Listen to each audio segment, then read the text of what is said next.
Right, hello everybody and welcome to episode number 24 of the Hull City Career Mode on FIFA 21. Starting off on deadline day where nothing happened. We got an offer for Batty which we rejected. Other than that, nothing. Absolutely nothing. No money spent, no players sold. So yeah. Great start. Very, very action-packed start to the episode there.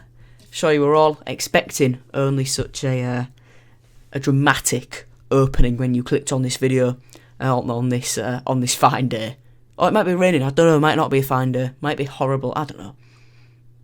Anyway, looking through the youth academy there, just sticking some of the players on development plans. Joe Godfrey looks fairly decent. If his potential range narrows a little bit, we can get a better idea of what sort of player he could look like in the future. A lot of these guys, I can tell you, having recorded a fair few more episodes of this, don't really. Some of these guys get quite far, others get nowhere at all.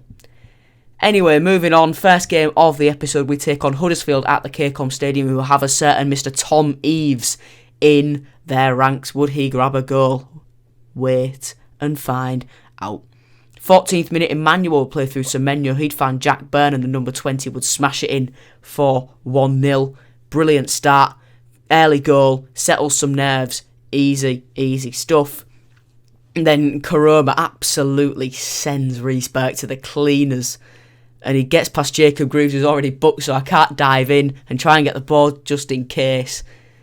And he makes it 1-1 and runs to the Huddersfield fans. And oh God, that's risky. Imagine that gets shoved up you. You know what. Now, some weirdos out there would like that. Anyway, away from the weirdness, James Scott made it 2-1 with a brilliant finish on his right foot, just on the stroke of half-time in the 42nd minute. Not too bad. KLP approves of that little distant clap there. Tom Eaves on the ball. George Long, I don't know why I pulled George Long out there, but it's Hog! Dee-Dee! Cleared by Burke off the line, sort of. Eaves brings it down. Karoma, his shot's headed off the face of Burke, and Tom Eaves does grab a goal on his return to the Caircom. And does he celebrate? Of course he does. Of course he does. Fair game to you, Tom. Fair game. However, 57th minute, Semenyo would be played through. He'd then lay it off to KLP, one-on-one with the keeper. Lovely little dink over Ryan Schofield. Christopher Schindler can't get there to clear it off the line, and that would be the game winner from none other than Keane Lewis Potter. Brilliant game, brilliant result for us as we continue our push for the automatics. It's going to be close though. It's going to be very, very close. And the footage for this game is very jumpy. As you can see there, Semenyo makes it 1-0 against Peterborough. And the next one, bang. Oh no, he's teleported. Oh, the ball's teleported then. Oh, and KLP's celebrating because he scored. So the quicker we get away from this game, the better. 2-0 win. Semenyo and KLP were the goals against Peterborough at London Road. We'll certainly take that. Middlesbrough next at the Caircom. This was a game which offered us up a right treat earlier on in the season. First opportunity would come from a counter-attack. Reece Burke would find Antoine Semenyo. He'd find Malik Wilks. Wilks cuts inside, keeps going Malik Wilks. There we go. Absolutely lovely from Malik Wilks there. Fabulous stuff from the ex-Leeds, ex-Barnsley, ex-Doncaster, ex-Grimsby, ex-Accrington Stanley man. And it would be made 2-0 soon enough, as well as Wilkes would find Semenyo. That combination linking up again. He'd find Jack Byrne, who absolutely sends their defender to the cleaners. Sends him for a hot dog and makes it 2-0. Absolutely brilliant flick over his head. You love to see it. In the second half, on the counter, after Batty made a tackle from a Middlesbrough attack, he's tackled, but Keane Lewis Potter collects the ball, regains possession for us, finds Brandon Fleming in acres of space down the left-hand side, crosses it in. Scott heads on to Semenyo for 3-0. We were dominant in this game. Every time we went forward, we caused Middlesbrough problems, and they just couldn't deal with it. They just could not deal with it. Free kick for Middlesbrough. It wouldn't lead to much though, as it would be headed straight back out into our attack. Dan Haymans would get a run on. He'd keep going with Dan Haymans, and then he'd find King Lewis Potter in loads of space, and you don't give him that space one-on-one because you know he's going to absolutely muller that ball past the goalkeeper. And that, ladies and gents, is the end of that one. I didn't record the stats, but we were dominant, and we'd then travel to Villa Park in a game which will be massive for both teams' automatic promotion hopes. And this game, it was so, I can honestly tell you, hand on heart, I was sweating my titties off playing this game, and when Keane Lewis Potter gave us the lead just before half time, it was a massive, massive sigh of relief. And we were defending really well in this game. For once, I was actually playing well when the ball wasn't in my possession, and we couldn't go forward with it. We had to set on the back foot. Other than this, when Rodrigo de Paul put it in for 1-1, and that is that's a rhyme. I'm a poet, I didn't know it. And that is how the game finished up. Very even contest, this one. And you can see there on the league table, if we'd have beaten Villa in the first half of the season, if we'd have not bottled it against West Ham, if we'd have beaten Villa, then we'd be further in contention than we are. And Keane Lewis Potter top of the goals and assist charts, and clean sheets charts topped by Lucas Fabianski of West Ham. On to Stoke. It isn't raining, and it isn't a Tuesday night in Stoke. This is the most weird penalty ever. So, bang, bang. The ref plays advantage.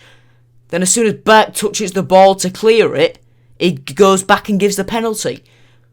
He's like Charles Breakspear. He's bald as well. He's like the referee we had in the Doncaster game, Charles Breakspear, in real life. Absolute nutter. So, look, it is a penalty, definitely. But he plays the advantage. He plays the advantage. And the guy who won the penalty, Nian, only went and sent George Long the wrong way, and we wanted to quickly get a one-way ticket out of Stoke and never return. Thank you very much. We just couldn't get a foothold in this game because they were playing stingy 5 at the back. Coventry away next, and I'm going to be honest with you in this one, the footage is an absolute mess, so it's basically unwatchable, but I can tell you we lost 5-1. And yes, I know you think, oh, you're just showing us it so it's not embarrassing. Honestly, it's a mess. The footage is a mess. But we were absolutely embarrassed in the game. I can tell you that for nothing. Yeah, we need to move on from that very, very quickly. And it will be Bournemouth, so a very, very hard challenge. And we'd be 1-0 down in the first 4 minutes. Solanke would find Stanislas. He put it in at the near post. So that's great fun. That's absolutely brilliant fun already. What a way to put an end to that. Anyway, we would get back on level terms though. Keane Lewis Potter, bang, jinks past his man, holds off the defender. He's a little lad, but he can do so much. He's got the strength, he's got the aerial ability, he's got it all as Keane Lewis Potter, and he gets us back on level terms there. Moving on into the second half then, Bournemouth coming forward, tackle though put in strongly by Max Clark, the Hull lad. And it rolls out to Malik Wilks. Haymans then brings the ball into midfield. He finds Honeyman. Honeyman finds Doherty. Doherty finds Lewis Potter. He finds Honeyman. Honeyman keeps going. Beats the slide of one. Cuts inside. And finishes it past Asmir Begovic. It is near post. And the ex-Chelsea and Stoke man gets embarrassed by the Yorkshire Peeler, the Mackham Peeler, whatever you want to call him. He plays in Yorkshire. He's from Sunderland, whatever you want to say. Anyway, there we go. Very even contest, that one. And it wasn't going to get much easier. Brentford, not too high up in the table, but definitely a team with a lot of quality and one that we would have to overcome. And Brentford would come forward first. However, Max Clark would deal with that very well. And he'd instantly send James Scott away down the left-hand side. He's got the pace. He finds Keane Lewis Potter. The ball sort of bogs down a little bit. Might be a bit of mud on the playing surface, which might have held it up. But Keane Lewis Potter says, mud? What mud? I'm just going to cut it back to the captain. And he can sort everything out from there. Easy. Honeyman with a goal. 2-2 for George. 2-2 for Honeyman. 36th minute, Wilks would find Emmanuel. Emmanuel crosses it in. headed clear to Dan Batty on the edge of the box. He finds James Scott, and what a finish. What a finish from James Scott as he gets our second goal of the afternoon as we headed to the Brentford Community Stadium. And we'd keep the pressure on heading into the second half. David Raya would play a goal kick which would be headed out by Reece Burke. Jack Byrne would find Keane Lewis-Potter. Brilliant little turn and the ball in the air by Keano. He plays it back to Jack Byrne and he finds Dan Batty who leathers it into the bottom corner past David Raya. He's conceded worse goals than that against us. Tafazoli's. No, what am I talking about? That was a wonder strike. That was an absolute wonder strike. What am I talking about? Anyway, corner for Brentford. We head it clear and off we charge. Oh no, we don't, because Jack Byrne's been out-muscled by about 8 players. Fosu picks the ball up. He finds Nurgard. Davis Soglu to Fosu. Looking over the top for Tony. Heads down to Davis Soglu. Davis Soglu finds Fosu, who gets it off the post. Very good finish and a very good move by Thomas Frank's men. But would it be enough to get them back in the game? Well, they come forward again. As soon as they got that goal, the momentum shifted in this game. Fosu again causing us problems. He finds Ivan Toney. Toney makes it 3-2 with 3 minutes to go. He can't be bothered to go pick up the ball. He says it's stuck in the net. They can do it. I'm off to celebrate. But we'd win. We'd still pull it out the bag. And Dan Batty's goal proved decisive. Moving on then. Swiftly on.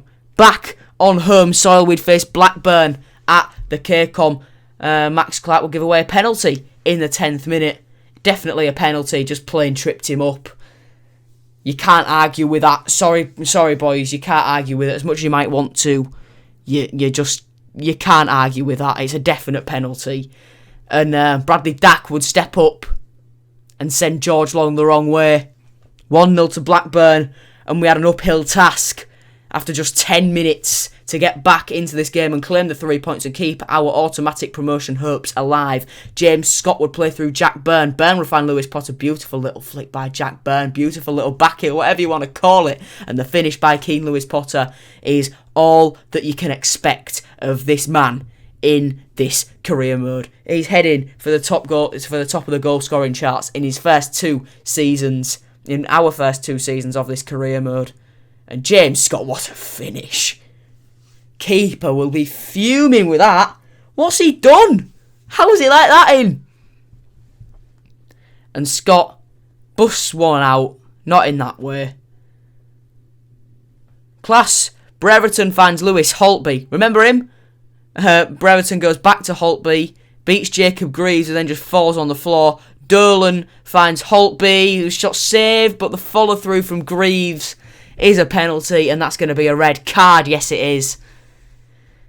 Another penalty to contend with. Both absolute stonewall penalties. You can't argue with that. There, with that Greaves one, I just slid to block the ball, and Ben Brereton dinks it. And at this point, I think I said something along the lines of, "You cheeky beep," when I was playing this game.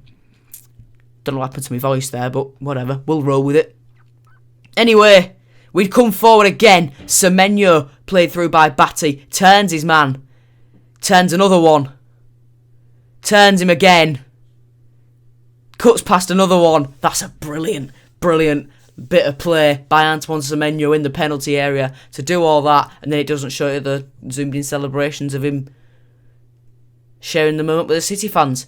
100% shot accuracy for Blackburn in that game. Wow. Regardless, final game of today's episode, then we would take on Bristol City at Ashton Gate. We'd take the lead in the 18th minute through Jack Byrne, getting played through by Keane Lewis-Potter. Those two, different level. Absolute different level. And this was a very even contest. I could tell that Bristol City would be there or thereabouts in the playoffs come the end of the season. And Andreas Weimann would level it in the 83rd minute. And making sure that Bristol City didn't walk out of Ashton Gate with any less than a point. A share of the spoils at Ashton Gate in this one. So, moving on. The league season finale in this next coming episode, guys. So hope you enjoyed this one. Stay tuned for that, and I'll see you very, very soon to see, do we make automatics? Do we have to settle for the playoffs? Or is it neither? Find out soon. See you later, everyone. Goodbye.